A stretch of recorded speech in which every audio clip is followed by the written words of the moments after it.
Ողջույն, ես Անահիտ Հարությունյանն եմ։ Մասնագիտությամբ բուժական կոսմետոլոգ եմ։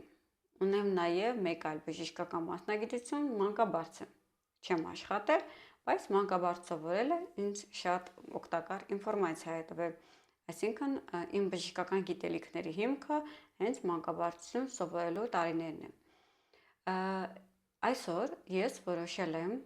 խոսել մի թեմայի մասին, որը բարդ է, ես անկեղծ ասած լարվում եմ,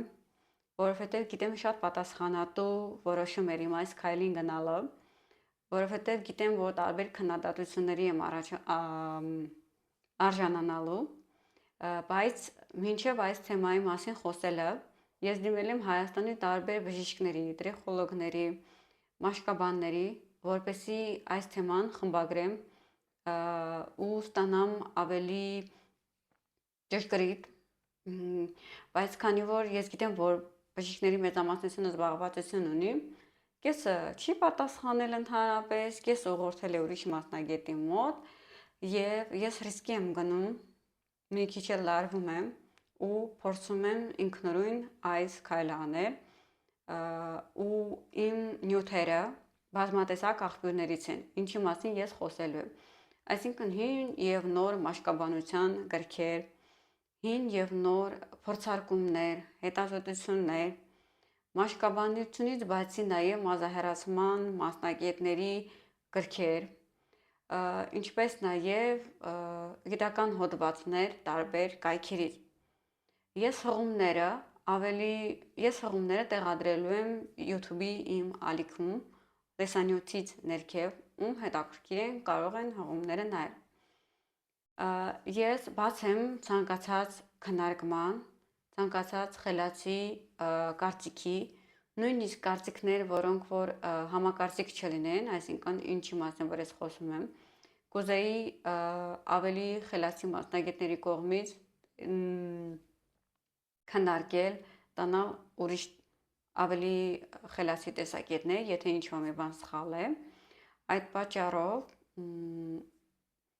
քննադատության փոխարեն կուզեի ավելի շատ քննարկումներ ունենալ։ Ես ոչ միայն գործնականորեն աշխատող մասնագետ եմ, այսինքն մազահեռացման մասնագետ եմ, որպես հիմնականում աշխատում եմ որպես ասեղային մազահեռացման մասնագետ, այլ նաև դասընթացներ եմ անում։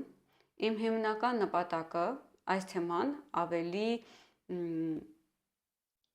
ավելի բաց, ավելի խելացի ու ավելի զարգացած ձևով ներկայացնել, այսինքն գնալ դեպի զարգացում։ Ես ընդունում եմ, որ դա իմ կողմից մեծ պատասխանատվություն է, բայց ուզում եմ փորձել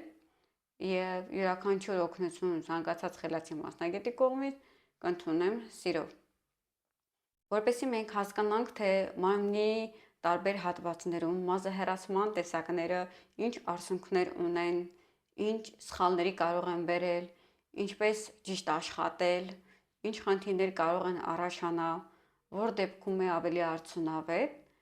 որ մազահեռացման տեսակը ինչպես է ազդում, դրա համար մեզ նախապես պետք է համենայն դեպս մակերեսային ձևով ես ներկայացնելու եմ մազի կառուցվածքը, մազի աճի փուլերը, մազի շուրջ գտնվող կառույցները եւ ինչպես նաև մազի հետ կապված հիվանդությունները։ Վերջին հետազոտությունները, փորձարկումները, որոնք նույնպես օգնելու են։ Ըստ դրա, հետո նոր ինչ-որ իմ սեփական կարծիքներ ներկայացնեմ։